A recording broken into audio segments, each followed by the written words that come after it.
आए थे तो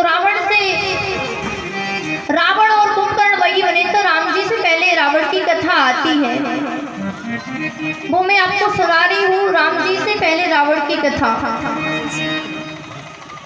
रावण एक मनवंतर में जिया हुआ था। उसने अपने यानी ज्योतिषी विद्या थी अपनी उंगलियों पर रटता था। उसको पता था कि मेरा अंत त्रेता युग में हो जाएगा। और जो सुवाली की बेटी थी, जो रावण की माता थी, एक बार क्या हुआ, एक बार जब जी रावण की माता थी तो रावण को वर्ण शंकर बोलते हैं, क्योंकि रावण की माँ ब्राह्मणी नहीं थी, रावण के पिता ब्राह्मण थे। बड़ी कथा है, बड़ा युद्ध हुआ इनका। जब सहस्त्राव अर्जुन ने एक बार अपनी भुजाओं के, उसका तंबू सगर था, भुजाओं के बल से रोक लिया, तभी वह सहस्त्राव अर्जुन ने रावण को एक जीव जंतु समझ करके पकड़ करके पिंजरे बंद कर दिया।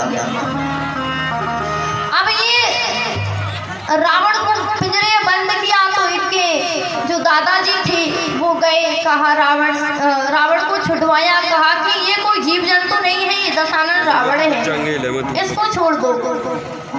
और सहस्त्राव अर्जुन ने छोड़ दिया।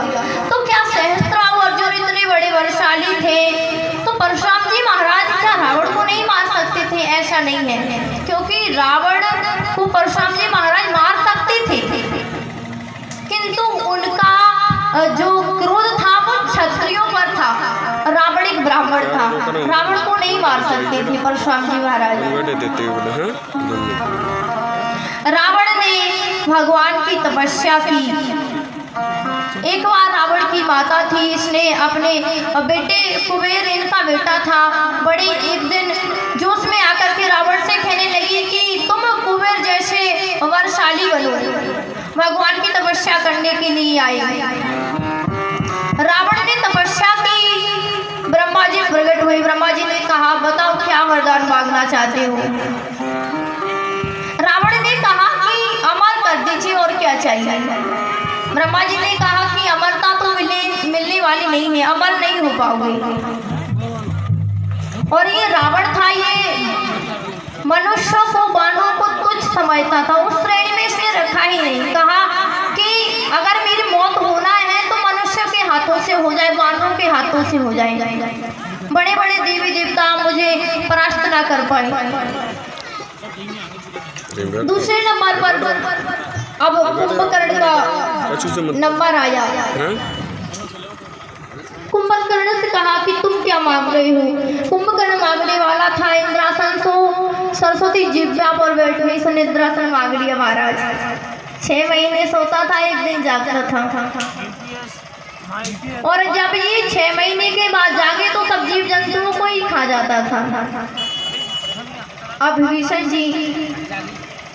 विभीषण से कहा कि जो रावण को अमरता नहीं दी वो विभीषण जी को महाराज को दे दी, तुम अजर अमर हो जाओ। विभीषण जी ने कहा नहीं, हम अजर अमर नहीं ले सकते, क्योंकि जो भगवान का भक्त होता है ना, उसे अमरता नहीं चाहिए, उसे भगवान का भजन चाहिए। विभीषण जी महाराज ने कहा कि मुझे अमर नहीं होना, बस मेरे तो जितने भी विचार उठे वो धर्म अनुकूल, यानी धर्म के ही अनुकूल उठे। तीनों भाइयों ने वरदान मांगे, रावण ने, कुंभकर्ण, विभीषण ने। अब जो रावण ने लंका पर जो बैठ करके अत्याचार किया वो सुने। जय ही